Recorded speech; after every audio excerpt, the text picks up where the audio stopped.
អូខេសួស្តីបងប្អូនទាំងអស់គ្នាបាទថ្ងៃនេះដែរជួបជាមួយខ្ញុំនៅវីដេអូទី2ក្នុងការរកលុយជាមួយនឹង YouTube បាទវីដេអូទី2នេះដែរគឺខ្ញុំចង់និយាយអំពីការបង្កើតនៅ account Gmail មួយសិនបាទព្រោះអីបើសិនជាយើងចង់បង្កើត YouTube បើយើងអត់មាននៅ account Gmail នេះគឺយើងអត់អាចបង្កើតនៅ channel YouTube គឺយើងអត់អាចចាប់ដៃជាមួយនឹង YouTube ដើម្បីរកលុយជាមួយវាបានទេអញ្ចឹងទេថ្ងៃនេះវីដេអូទី2នេះគឺខ្ញុំនិយាយអំពីការបង្កើតនៅ Gmail account មួយសិនដើម្បីងាយស្រួលក្នុងការបញ្ចូលប្រាប់បងប្អូនបាទអញ្ចឹងទេបើសិនជាបងប្អូនមិនទាន់មាន Gmail account ទេគឺបងប្អូនត្រូវបង្កើត Gmail account សិនទី1គឺបងប្អូនត្រូវមានកម្មវិធី Gmail នេះ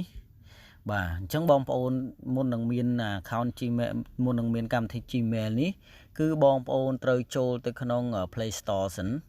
បាទដើម្បី download កម្មវិធីបើសិនជាយើងមិនចង់ទេគឺយើងអាចចូលទៅក្នុង browser ណាមួយក៏បានដែរដើម្បី search ពាក្យថា Gmail account បាទ gmail.com បាទបន្ទាប់មកបងប្អូនគ្រាន់តែចុច nick នេះមកបានហើយ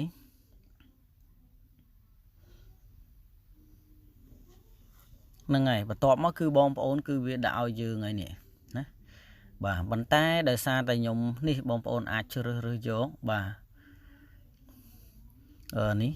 បាទបើសិនជាបងប្អូនមិនចង់បង្កើតតាមនេះគឺបងប្អូនត្រូវចូលទៅក្នុងកម្មវិធី Gmail នេះតែម្ដងអូខេនេះខ្ញុំបំពេញនៅលេខលើអេក្រង់របស់ខ្ញុំបន្តិច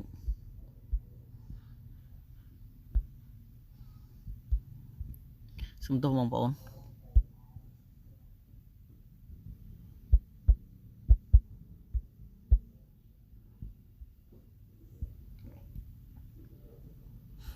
បាទបន្ទាប់ពីបងប្អូនចុចចូលទៅនឹងមកគឺវាមានទម្រង់បែបនេះបាទនៅខាងលើនេះគឺវាឲ្យយើងបំពេញនៅលេខទូរស័ព្ទឬក៏ email បាទ email ឬក៏លេខទូរស័ព្ទនេះគឺសម្រាប់បងប្អូនដែលគាត់បានបង្កើតរួចហើយបាទដូចជាខ្ញុំអញ្ចឹងព្រោះខ្ញុំមាន account Gmail រួចហើយគឺខ្ញុំអាចចូលតាមនឹងបានប៉ុន្តែដោយសារតែបងប្អូនមិនទាន់មានទេគឺបងប្អូនត្រូវចូលក្នុងការបង្កើតនេះសិនបាទបង្កើតគណនីគឺបងប្អូនមើលចុះមកក្រោមនេះមកហ្នឹងហើយបើសិនជាអក្សរអង់គ្លេសដូចជាដាក់ពាក្យ create account បាទនេះដោយសារតែទូរស័ព្ទខ្ញុំបានបកប្រែជាអក្សរខ្មែរហ្នឹងហើយថ្ងៃនេះដែរខ្ញុំនិយាយនេះគឺនៅក្នុងទូរស័ព្ទដៃទេហ្នឹងហើយបងប្អូនចុចលើការបង្កើតគណនីនេះមកបាទបន្ទាប់មកបងប្អូនត្រូវបំពេញនៅនាមខ្លួននិងនាមតកូលបាទឥឡូវខ្ញុំដាក់ជាឧទាហរណ៍ទេបាទបងប្អូនឈ្មោះអីបងប្អូនដាក់នឹងមកស្រេចតែបងប្អូនបាទនេះដូចខ្ញុំបញ្ជាក់អញ្ចឹងគ្រាន់តែជាឧទាហរណ៍របស់ខ្ញុំទេបាទបន្ទាប់ពីបងប្អូនបំពេញនៅឈ្មោះបងប្អូនរួចហើយគឺបងប្អូនមើលចុះមកក្រោមនេះពាក្យបន្ទាប់នេះគឺបងប្អូនចុចលើនឹងមកអូខេបន្ទាប់ពីនឹងមកគឺវាមានទម្រង់បែបនេះគឺឲ្យបងប្អូនបំពេញនៅថ្ងៃខែឆ្នាំកំណើតនិងភេទបាទបងប្អូនដាក់មកថ្ងៃណាបងប្អូនកើតថ្ងៃណាបងប្អូនដាក់មកបាទ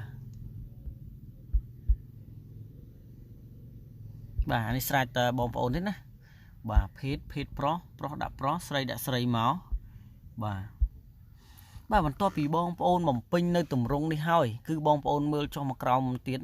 គឺវាដាក់ថាបន្ទាប់បាទបន្ទាប់បងប្អូនចុចបន្ទាប់មក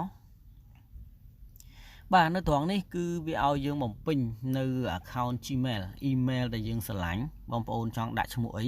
ស្រេចតែបងប្អូនអញ្ចឹងខ្ញុំដាក់ស្រីមុំបាទជាឈ្មោះមិញនឹងមកស្រីមុំ11អូខេនេះខ្ញុំបំពេញរួចហើយបើសិនជាបងប្អូនបំពេញរួចហើយដែរគឺបងប្អូនចុចពាក្យបន្ទាប់នេះមក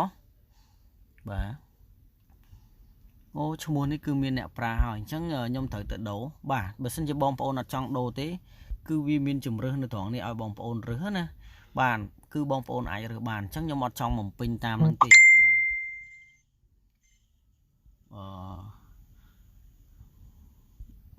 12 13អូខេបន្ទាប់មកគឺខ្ញុំចុចបន្ទាប់ដដែលបាទឈ្មោះនេះគឺអត់ឲ្យទៀត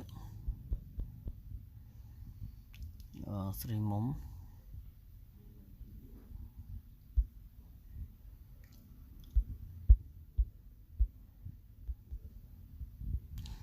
okបន្ទាប់មកគឺបងប្អូនត្រូវចុចពាក្យបន្ទាប់នេះមកបាទឥឡូវគឺឲ្យអីហ្នឹងហើយបន្ទាប់មកវាមិនគឺវាមានទម្រង់បែបនេះអញ្ចឹងគឺបងប្អូនត្រូវបំពេញនៅពាក្យសម្ងាត់បងប្អូនត្រូវចាំថាពាក្យសម្ងាត់នេះគឺយើងត្រូវមានអក្សរធំលាយអក្សរទូចហើយនឹងលេខបាទខាងលើហើយនឹងខាងក្រោមនេះគឺយើងត្រូវបំពេញនៅលេខកូដដដែលខាងលើបងប្អូនដាក់យ៉ាងម៉េចគឺខាងក្រោមនេះគឺបងប្អូនត្រូវដាក់អញ្ចឹងដដែលណាបងប្អូនណាឥឡូវឧទាហរណ៍ខ្ញុំដាក់ស្រីមុំ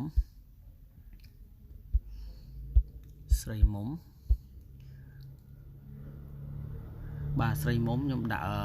11មកបាទបើសិនអ៊ីមែលនេះបើសិនជាលេខនេះវាអត់ឲ្យគឺយើងត្រូវដូរម្ដងទៀត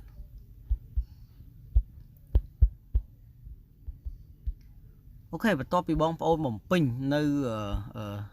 password នេះរួចហើយគឺបងប្អូនត្រូវមើលចុះមកក្រោមនេះទៀត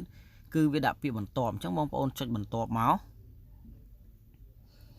អូខេអញ្ចឹង password នេះគឺខាងក្រុមហ៊ុន Google ឲ្យហីអញ្ចឹងបងប្អូនត្រូវ scroll ឡើងលើព្រោះបងប្អូនចូលមកទីនេះហើយគឺយើងត្រូវ scroll ឡើងលើបាទបងប្អូនអាចមើលក៏បានអត់ក៏បានដែរនឹងស្រេចដល់បងប្អូននេះណាបាទបន្ទាប់មកបងប្អូនចុចពាក្យថាខ្ញុំយល់ព្រមអាហ្នឹងគឺយើងត្រូវតែយល់ព្រមជាមួយវាបាទបងប្អូនចុចពាក្យយល់ព្រមនេះមកអូខេនេះយើងនឹងទទួលបាន account នេះមួយ Gmail account នេះបាទ Gmail account នេះគឺជា Gmail ដែលថ្មីដែលខ្ញុំទើបតែបង្កើតនៅក្នុងវីដេអូទី2នេះបាទហ្នឹងហើយបន្ទាប់មកគឺបងប្អូនត្រូវចុចពាក្យបន្ទាប់នេះទៀតបាទនេះបងប្អូននឹងឃើញហើយនេះ account ថ្មីរបស់យើងគឺស្រីមុំ .girl បាទ11បងប្អូនចុចមកលើនឹងមកបាទបងប្អូននឹងឃើញទម្រង់បែបនេះហើយគឺនេះគឺជា account ថ្មីរបស់ខ្ញុំដែលខ្ញុំបានបង្កើតអំបញ្ញមិញនេះហ្នឹងហើយ Gmail account នេះគឺយើងបង្កើតវាបានជោគជ័យហើយបាទអញ្ចឹងបន្ទាប់ពីការបង្កើតនៅ account Gmail នេះបានជោគជ័យហើយយើងនឹងឈានទៅវីដេអូទី3ទៀតដើម្បីភ្ជាប់ Google ដើម្បីភ្ជាប់ Gmail account នេះទៅ channel YouTube របស់យើងហ្នឹងហើយវីដេអូនេះខ្ញុំក៏ដូចជាអស់ដែរក្នុងការបង្កើតនៅ Gmail account បើសិនជាបងប្អូនមានចម្ងល់ត្រង់ណាបងប្អូនអាច comment សួរខ្ញុំនៅខាងក្រោមវីដេអូនេះខ្ញុំនឹងប្រាប់បងប្អូនពីអ្វីដែលខ្ញុំយល់និងពីអ្វីដែលខ្ញុំដឹងបាទអញ្ចឹងអ្វីដែលខ្ញុំដឹងគឺខ្ញុំនឹងប្រាប់បងប្អូនទាំងអស់បើសិនជាបងប្អូនមានចម្ងល់